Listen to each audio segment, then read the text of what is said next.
Great to have you with us ahead here on CNN Newsroom. An unprecedented 24 hours in an already unprecedented year, with no let-up in a barrage of missile tests by North Korea, including a suspected launch of an intercontinental ballistic missile. In Ethiopia, the beginning of the end of a brutal civil war. Both sides agree to permanently silence the guns and disarm. First he was in, then he was out. Now, days later, Vladimir Putin, he's back in, for joining a UN-Turkish brokered deal for Ukrainian grain exports. So what was that all about? Live from CNN Center, this is CNN Newsroom with John Vors. Never before has North Korea conducted this many missile tests in 24 hours, followed up by the possible launch of an intercontinental ballistic missile just hours ago. All of this happening in what is already a record-setting year for Pyongyang's illicit missile program. Never before have North Korean missiles fallen south of what's known as the Northern Limit Line, below which North Korean ships are banned. According to officials in Seoul, around 7:40 a.m. local time, North Korea fired what is believed to be an ICBM from an area near the capital, followed up an hour later with 2 short-range missiles. By CNN's tally, that makes 30 missile tests this year. Tokyo initially feared the ICBM was on track to fly over its territory, issued alerts for residents in the north to take shelter. It's now believed the missile failed in flight. All this coming a day after the North Koreans fired an unprecedented barrage of at least 23 short-range missiles. The move triggered air raid alarms on an island off South Korea's east coast. Blake Essig is live this hour in Tokyo with the very latest. So Blake, bring us up to speed. Where is Tokyo right now in all of this? What is the tensions in the region like at the moment too? Well, John, I think Tokyo and the rest of the region is still trying to really figure out exactly what happened this morning, what kind of missiles were fired. The reality here is what we're seeing from North Korea is unprecedented. Earlier this morning, South Korea's military says Pyongyang fired another 3 ballistic missiles, with a government source saying that one of them could have been an intercontinental ballistic missile that's believed to have failed. Now, the U.S. and South Korea condemn the latest launch, calling it a serious provocation. This most recent launch comes just one day after North Korea fired a record 23 missiles in a single day, a combination of short-range ballistic missiles and surface-to-air missiles, along with 100 artillery shells that fell into the waters around the Korean peninsula. Now, today marks the 30th time this year that North Korea has launched missiles. This is the most missile launches conducted by North Korea in a single year in the country's history, and we still have almost 2 full months to go. And it's clear that this region right now is on edge. As you mentioned,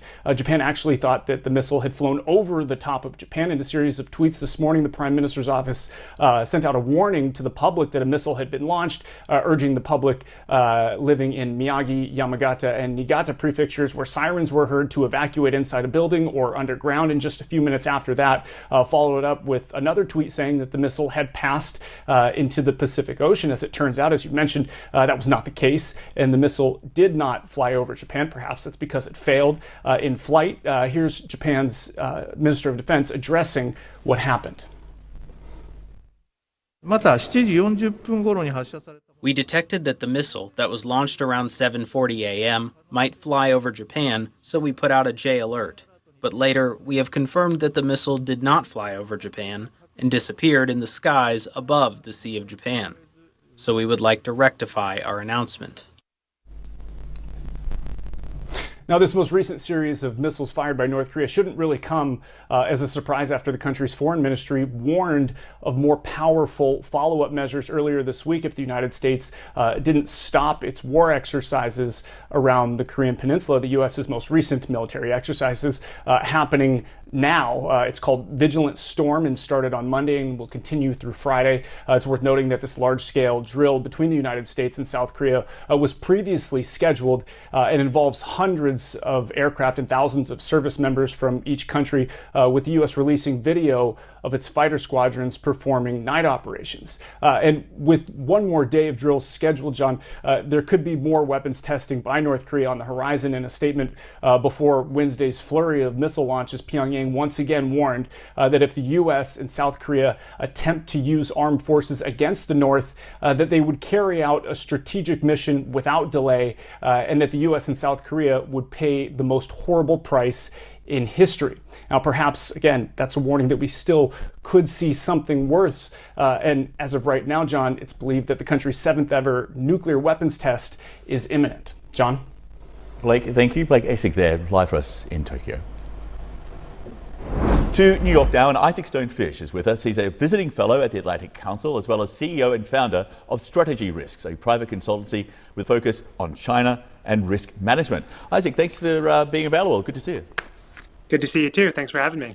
You're welcome. Now, the past 24 hours has seen this significant escalation in a year in which North Korea has already conducted an unprecedented number of missile tests. So at what point does this stop? And how great are the chances now of a miscalculation the longer this goes, now that South Korean missiles are in the mix? This stops either when Pyongyang feels like it gets the attention that it deserves, that it gets the money, the aid that it wants from the US or South Korea or Japan, or this stops when either the North Korean regime falls apart or there's enough of a geopolitical crisis elsewhere that the world just really stops paying attention to North Korea. Yeah, and amid this flurry of missile fire, residents in northern Japan at one point were again told to take shelter. Train services in parts were stopped. And Tokyo seems to be talking about the need here for a nuclear deterrent of its own. Here, listen to the Defense Minister. Based on this situation, we will consider all options realistically, without excluding anything, including counterattack capability, and continue to work on strengthening our defense capabilities fundamentally. The words without excluding anything seem to stand out there, because Japan has a virtual nuclear capacity. In other words, they have the plans, the material, they just need to put it all together and build it. Do they do that now? So the big piece of this picture is China and Japan's relationship with China. And Tokyo could very well say, we need to defend against North Korea, and thus we need to implement and build a nuclear program. But the real target of that would be a deterrence for China, which poses a much larger threat to Japan in, I would argue, even the short term, as well as the medium term, than North Korea. But North Korea is a very good excuse for Japan to do that. So if they went ahead with that, what would be the reaction to China? I think if Japan were to do that, it would seriously escalate tension. Missile tests are all about getting US attention. It's odds that they would then refuse to talk. So on that question of why, as in why now, how do you see it? No longer should be there. It's now more of obviously a pressing issue for Washington. Biden would love to resurrect Obama's policy of strategic patience, which is to do very little and hope that the problem goes away. And North Korea would love to. That's why this one could as well. The human toll in Tigray and elsewhere has been staggering. But with a pause in fighting, it seems critical shipments of humanitarian aid might just be able to reach those in desperate need. We have more now from CNN's Larry Madowu. These peace talks in South Africa achieved a lot more than was expected, and in a much shorter period. It's a new dawn in Ethiopia, a silencing of the guns after exactly 2 years of the Tigray conflict. But there's a big if it can be implemented, because it's a big one, a permanent cessation of hostilities and also a smooth, orderly disarmament. This means every single member of the Tigray People's Liberation Front has to down their tools, down their guns. They have to agree to reintegrate into Ethiopian society. They've also agreed to restoration of services, unhindered access for humanitarian supplies, and protection for everybody who's been involved in this conflict. So essentially letting bygones be bygones. So far, the mood music is promising. This moment is not the end of peace process, but the beginning of it. Implementation of the peace agreement signed today is critical to the success of the process. This is not the first cessation of hostilities announcement from Ethiopia this year. Another one early in the year collapsed in August and led to more fighting. The other big elephant in the room is Eritrea. That country was not part of these talks and was not explicitly mentioned in the announcement, but the Tigray People's Liberation Front has complained consistently about the presence of Eritrean troops in their territory. saying it was against international law. And at this announcement event, Getachew Reda from the TPLF said there were people within their ranks or in the neighborhood who would want to sabotage this peace deal, and asking that the international community be vigilant. In the weeks and months ahead, the implementation of this peace deal will be so critical to making sure that there can be some semblance of normalcy in Tigray, that the people who've suffered so much can finally have some peace, and the Tigray People's Liberation Front say it's not because they're weary of fighting, it's because the people deserve peace. Larry Midowo, CNN, Nairobi.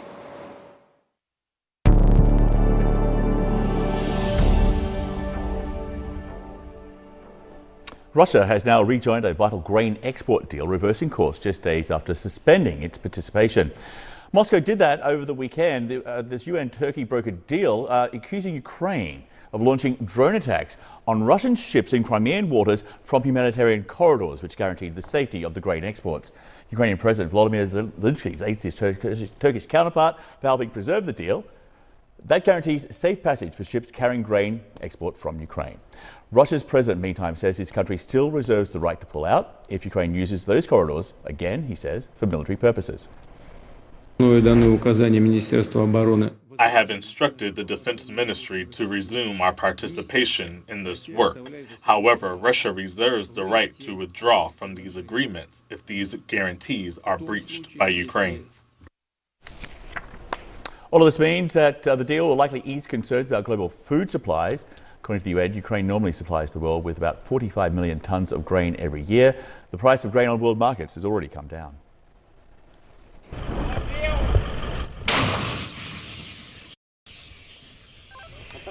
On the battlefield, Ukraine says its forces have been striking key Russian targets in the Kherson region. Ukrainian officials say the military hit Russian air defense systems in Kherson, struck an area where... Down the road, an elderly woman, inconsolable, asked for help. I don't know where to sleep now. No windows or doors, she tells the policeman. Vera? 71-year-old Vera Alexeyevna's son was on the front lines. She is alone and afraid. Okay. She wants to invite us in to see how she's living. This is what remains of her home. Only her precious icons are untouched. Oh my God, oh God's mother, she says. Please keep my son alive and let me see him again. In town after town throughout the Kherson region, this is what victory looks like, and it is grim. Almost every house has been destroyed by heavy fighting, and the people scarred by months of Russian occupation. In the next village, investigators talked to 56-year-old Tatiana. We have agreed not to name the village or show her face to protect her identity. She takes us to her brother's house, where she says she was raped by a Russian soldier on August 26. He pinned me against the wardrobe and groped me. He ripped my clothes off, and I was caught in his grip. It was very hard and painful for me. I was crying, begging him to stop. Probably not ashamed, if he's still alive. I wish that he and all his kin were dead. It's coming to the end of a long and emotional day. The men visit the last village on their list. Tomorrow they will head back to Kyiv to submit their findings. They've recorded 6 allegations of rape in their 2 weeks here. It must be a hard job. It is psychologically difficult. You understand every victim is so distressed, Alexander Svidro says, but this is important work. Most cases, they say, go unreported. Like so many of the horrors that took place under Russian occupation here, they remain hidden in the dark. Clarissa Ward, CNN, region, Ukraine. This note, CNN has repeatedly reached the Russian military for comment. They previously denied committing war crimes in Ukraine. When we come here on CNN, Brazil's Jair Bolsonaro, presidential election loser, has a message for hundreds of his supporters refusing to accept the outcome of the election and have been blocking highways nationwide. Also ahead, fears of a recession looming even greater in the US after the Federal Reserve raises interest rates for the 6th time this year. More on that later this hour.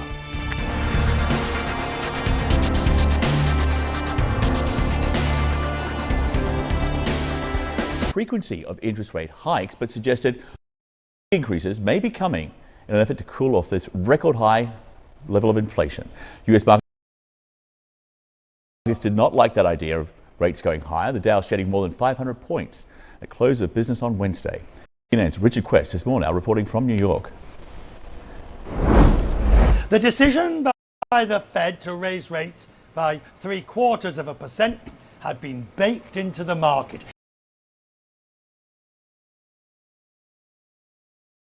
It was expected and had been well telegraphed. Now the real crunch question. What does the Fed do next, particularly at its December meeting? Having given more than 300 basis points of interest rate rises, tripling of rates since the cycle began, the argument is you better wait and see. Wait for it to feed through to the economy, the so-called monetary lag, the cumulative effect. The Fed has acknowledged that they don't really fully know what the effect is of such large increases in interest rates in today's modern economy. Is the economy just waiting? Suggest that the ultimate level of interest rates will be higher than previously expected. Put it all together, we're really no closer to knowing what comes next. Richard Quest, CNN at the New York Stock Exchange. Ryan Patel is a senior fellow at the Drucker School of Management at Claremont Graduate University. He's standing by live for us in Los Angeles with more on the Fed's move. Ryan, good to see you. It's great to see you, John. Okay, here's a little more from the Fed Chairman Jerome Powell on what the next few months will look like in terms of interest rate hikes and why.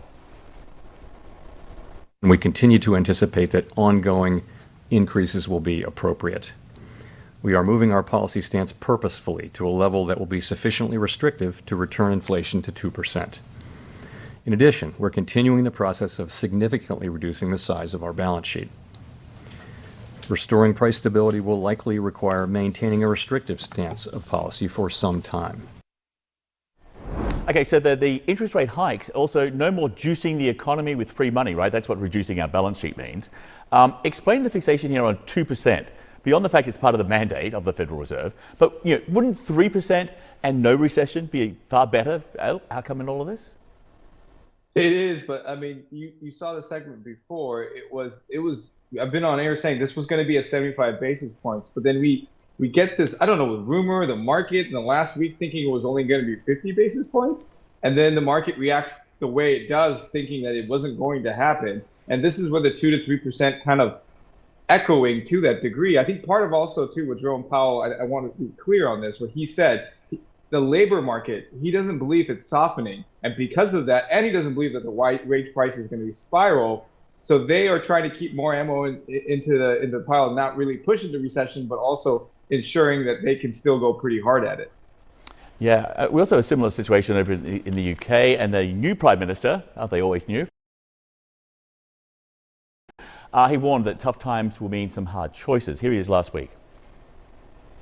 Mr. Speaker, I have been honest. We will have to take difficult decisions to restore economic stability and confidence. And so it shall be, with the Bank of England announcing an increase in interest rates in the coming hours. What's the expectation here and why? Yeah, they're actually going to fight inflation even further. I think it's going to be north of 10%. They're not there yet. They're going to. I don't say they're lagging behind the U.S., but we're seeing that in Europe. I'm glad that you brought up the U.K. because Europe and the U.S. are tying it together and looking at what the Fed did today, even with the midterm elections coming up. The rest of the world is watching when you talk about the top economy in the world. So what Jerome Powell said, I think, is also what the Bank of England could probably say too. We will stay the course is until the job is done. That's pretty sharp words coming from the Fed, and I think other banks are going to be doing the same thing. And that just means, John, that there's going to be volatility. You cannot ignore that. And getting people to be prepared for that, I think it's clear. If they could have taken the pedal off the gas right now, just to go into the holiday season to provide some momentum, this probably would have been the moment, but wouldn't have been the right move. And this is the move that they're talking about. That tells you the situation the economy is at, right? When you have data that's not pointing at a full global recovery, and there's data that's kind of leading in other places, and there isn't this clear cut, hey, we are in recovery mode. People are looking for answers. They're looking at any kind of data point that they can provide to say everything's going to be okay. You know, at reporter school, they teach us that news should never be described as good or bad. Inflation, bad for ordinary families. It's good for shameless, greedy corporations making record profits. In other news, the cost of Pepsi has risen 17% in the last 3 months.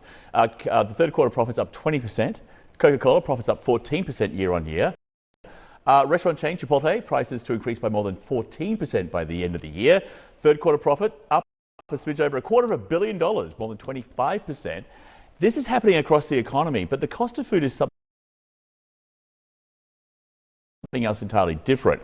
If an airline ticket is outrageously expensive, don't fly. Making hard choices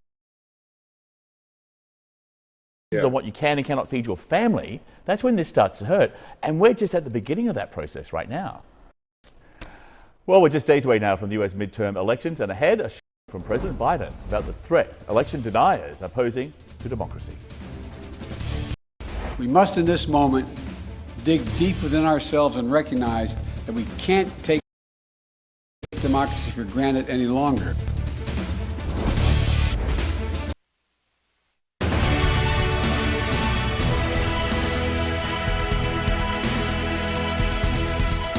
Welcome back, everyone. I'm John Wallfors. You're watching CNN Newsroom.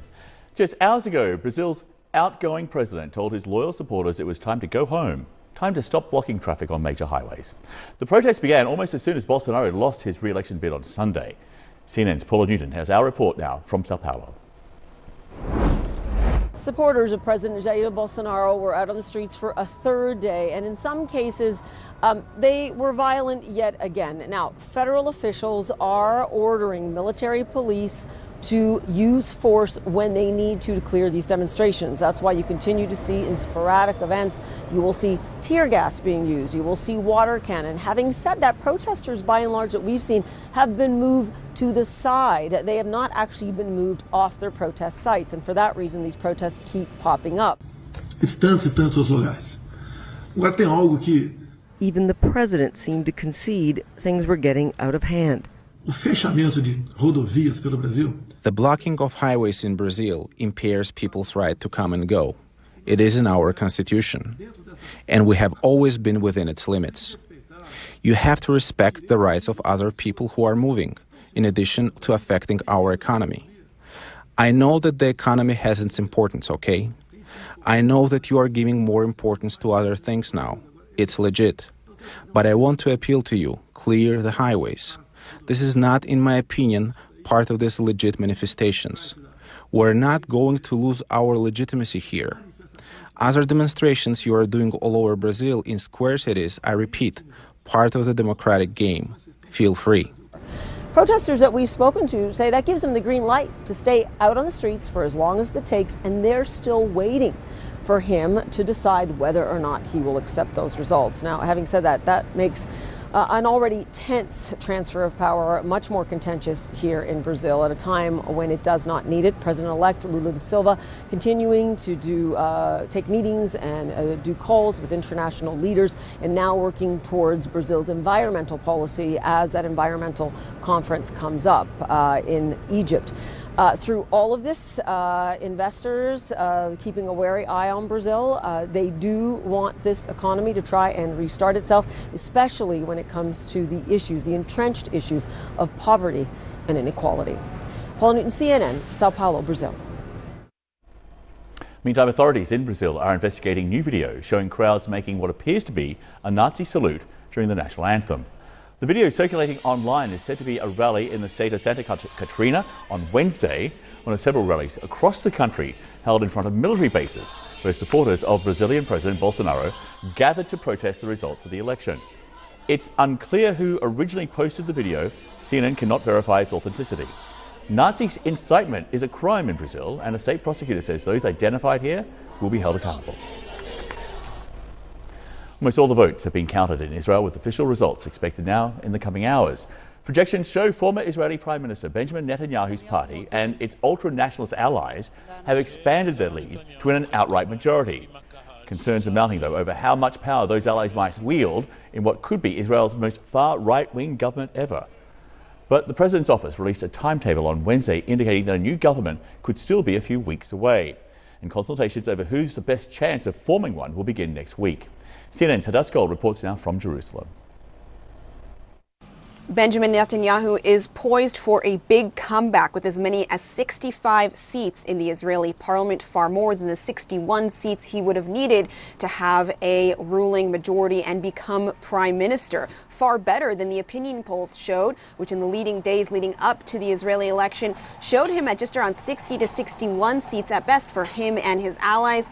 Their result was much better than really anybody expected at 65. But one of the biggest stories from election day this week in Israel is the rise of the far right. Part of Netanyahu's allies for his next coalition will be made up of a far right-wing bloc of parties called Religious Zionism and Jewish Power. And this party could gain as many as 14 seats in the next Israeli parliament. That would make them the third largest party in parliament, just behind Benjamin Netanyahu's Likud party and the current caretaker Prime Minister Yair Lapid's Yesh Atid party.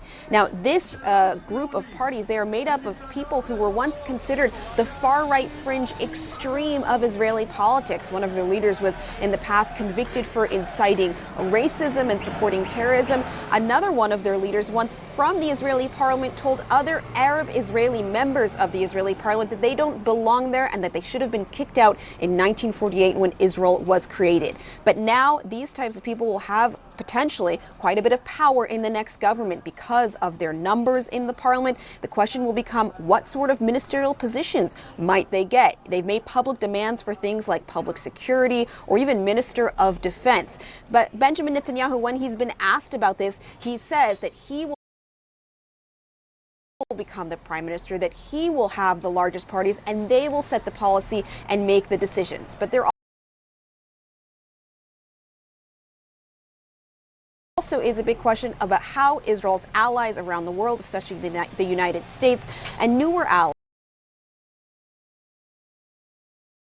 like those from the Abraham Accords, the United Arab Emirates, what their relationship will be like with the Israeli government if these new right-wing politicians have positions of power. Hadass Gold, CNN, Jerusalem.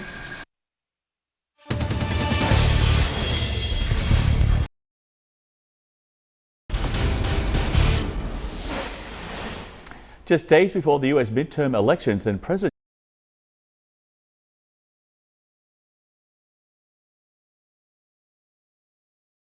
Pelosi, but it was the broader repercussions of what that attack meant and what it could portend in the future that were really the driving factor that drove the president to give these remarks that he'd been considering for several weeks.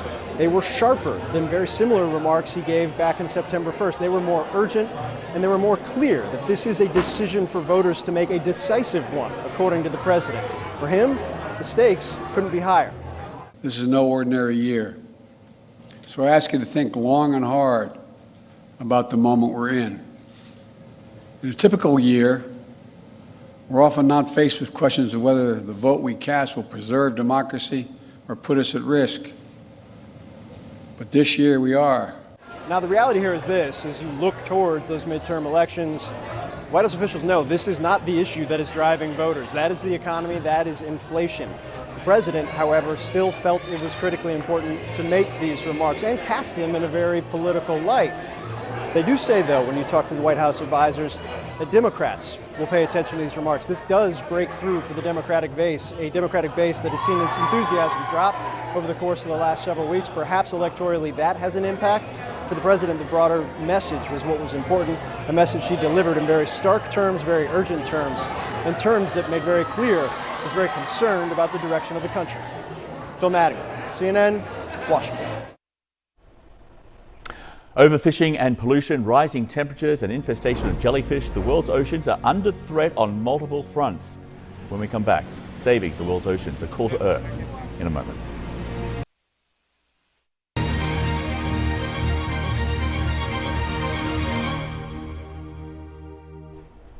From our biggest cities to our most remote communities, we all rely on the oceans. And right now, they're under threat like never before. But across the globe, incredible work is being done to try and reverse the damage.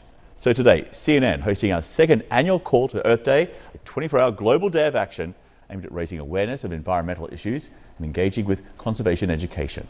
So with that, CNN's Stephen Chang joins us from the British School of Beijing.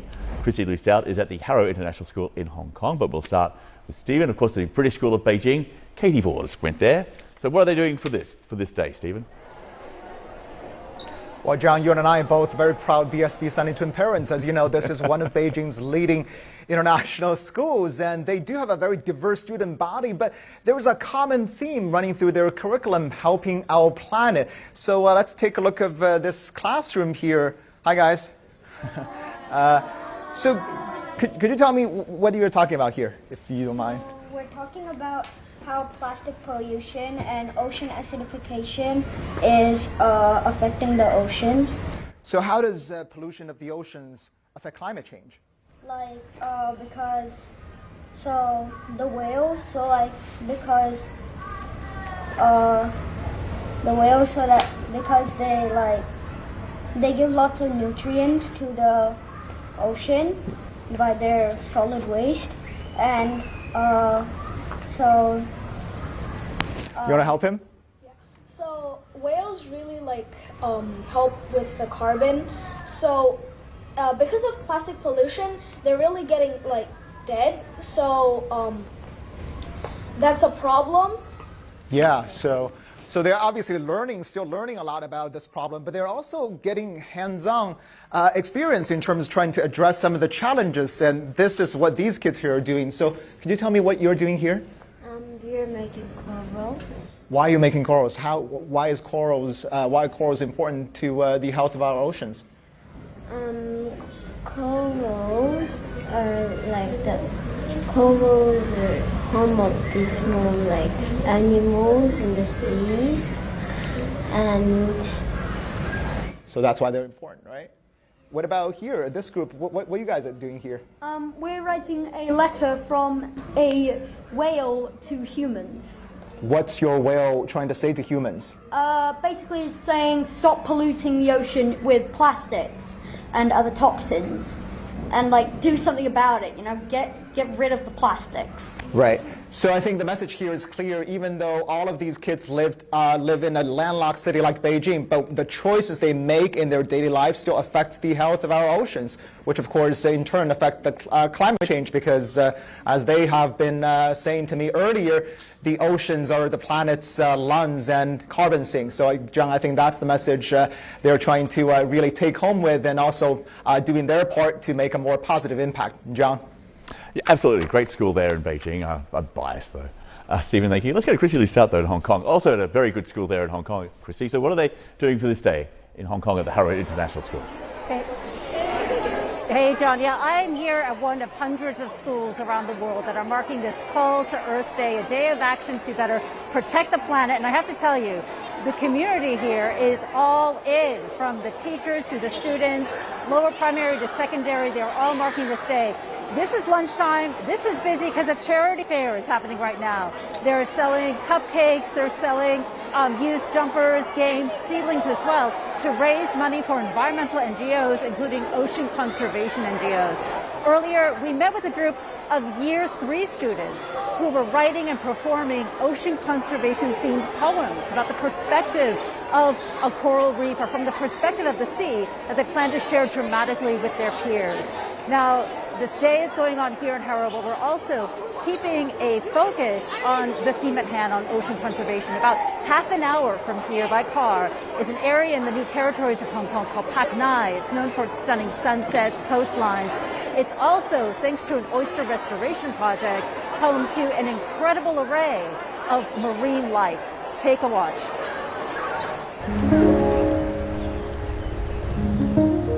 Tucked away in the northwest corner of Hong Kong, with the high-tech Chinese megacity of Shenzhen in sight, is a rich habitat that is home to mangroves, soft muddy shores, and oyster reefs that date back centuries.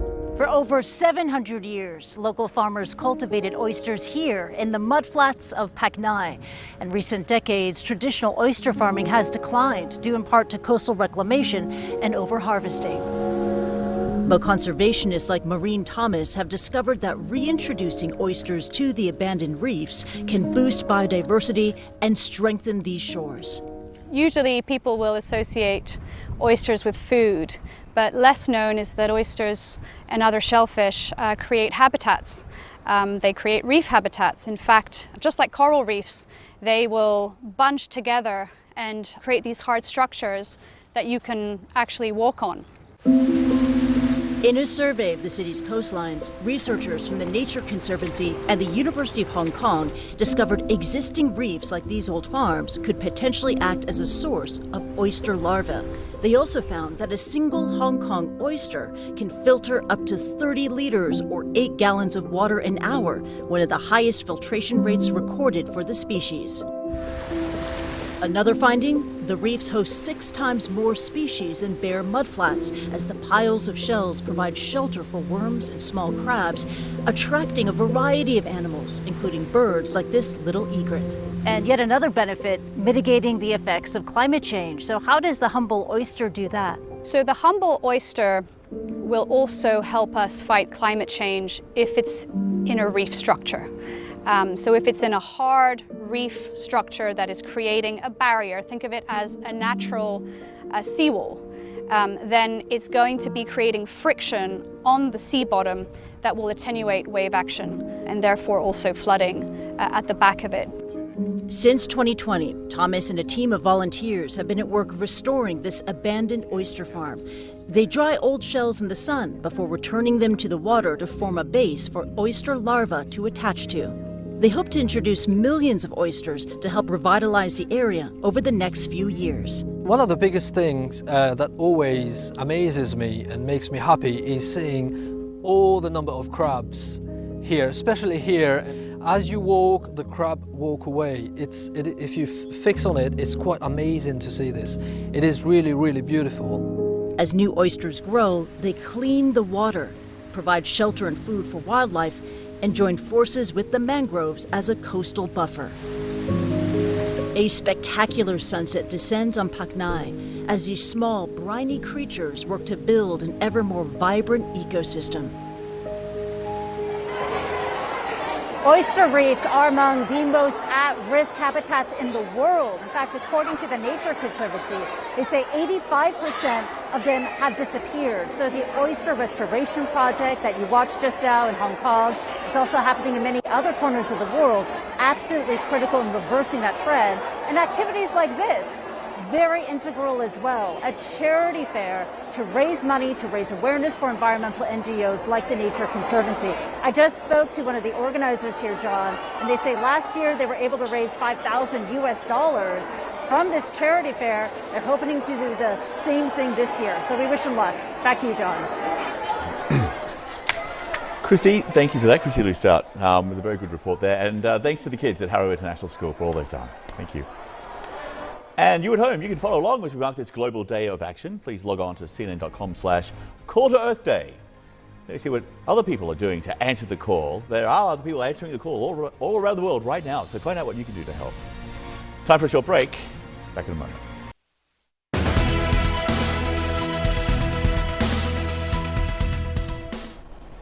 Tropical storm Lisa, once a Category 1 hurricane, bringing heavy rains to southern Mexico and other parts of Central America.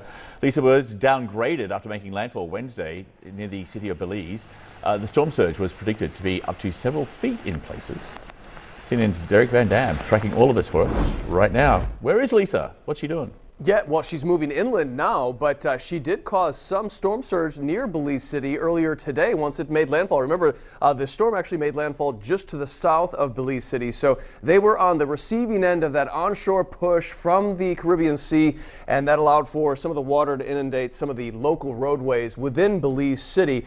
Here is the specifics on the landfall near Belize City. This is, again, Hurricane Lisa as it made landfall as a Category 1, 140 kilometer per hour sustained winds. Made landfall about 4:20 Central Daylight Time. That's 5:20 Eastern Standard. And again, Belize City located right about there. So they were on the northern tier of the storm, and that allowed for that onshore push and creating some of that storm surge conditions. We're still going to have that onshore flow for the next few hours as the system slowly creeps across portions of the Yucatan Peninsula. So the potential here really for some coastal erosion, coastal high seas along the coastal areas. Certainly a threat. We have tropical storm warnings in place from Chetumal southward through basically the entire coastline of Belize. Now inland, this is a flash flood threat. This storm is actually going to create upwards of 150 millimeters of rainfall across this area. Eventually exits into the warm waters of the Bay of Campeche, stalls out, and does not become really a threat aside from enhancing some of the rainfall for this particular region. You can see the storm slowly moving across this area. This is going to bring heavier rainfall into Guatemala as well as portions of southwestern Mexico going forward through the course of the weekend. Something interesting too, we actually earlier tonight before Lisa was downgraded to a tropical storm, we had two simultaneous hurricanes across the Atlantic Basin. That is the first time since 2001 since that has actually happened. John? I'm in trouble. We don't use pronouns for storms. Impressive, right? I apologize. Derek, thank you. No problem. Temperatures in Europe have been rising faster than any other region over the past 30 years, according to the World Meteorological Organization, and a new report issued ahead of the UN's International Climate Summit in Egypt, which starts Sunday. The data shows a gradual increase since the early 1900s, but a rate more than twice the global average in the last 3 decades, about half a degree every 10 years. The trend is fueling extreme weather as well as causing more than $50 billion worth of damage. That was in 2021 alone. Thank you for watching CNN Newsroom. I'm John Vors. Please stay with us. World Sports starts after a very short break. I'll see you again. Oh, actually, it's not World Sports.